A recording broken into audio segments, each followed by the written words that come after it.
Lasdang ya kene ke jingni khang tala ki yeng badukan hinin kesngi na do kapor arbaje no phasngi hadu khandai baje min met bat la beteng ru hine kesngi ya kate ke jing khang yeng bon mala hasilong kalong nalor ke jing keno ba ke jing te ye kini ki yeng kalong klem de ya kat kum ki kendon balabu jong ke migala building bylaws araja khatwei katkum ko hukum balapin mi da ki yeng bisar ha kasing balang ya kite ki ap sautli ki yeng de ban khang tala lut apo site yo bat ya karai ka bakhadu on sa shim ya ka jingtian bisar ka ban long ha khat pratrik mentau benai ki yeng ki bahap ban khang talan ha ki benta ba pher ka social long kum balabatha da ki yeng bisar kilong jong unaren prasad jonjon wala ha pulis besar nilesh tibrewala ha jil road Satya Bratu Baidia Hajil Road, Ajit Das Gupta Hajil Road, Bidur Das Hajil Road, Uday N. Shukla Ha Auckland Road, Raj Kumari Sinha Ha Beaver Road, Mentok Re Project Private Limited Ha Beaver Road, Maruf Ilahi Ha Beaver Road,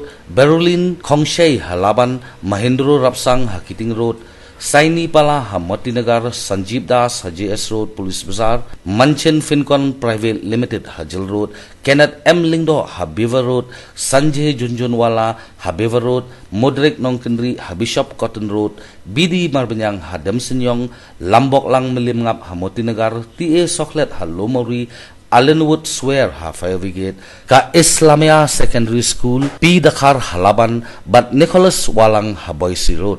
Henry Nakalang Kibriyo ki Basaway, Ha Katu Katni Nakitegi Yeng Kilapan Pau ya Kajing Smukhya, Halor Kajimbom Aipor Yaki, Banwat Yeng Bat Sem Shawaipat, Henry Lapami Kirki, Bat Kani Kakta Jur, Yaki Haki Babun Kibentam. I think we are done through half of them, and since we are seeing that we are doing it continuously, I think by today evening most of them will be done. Total how many of them, sir? Total 24.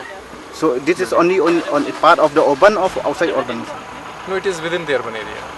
So, regarding this school, sir, it's one Islamia who have seat in this bazaar. So what is for me? We are just following the order of the court. So what about the students, sir? No, I cannot comment on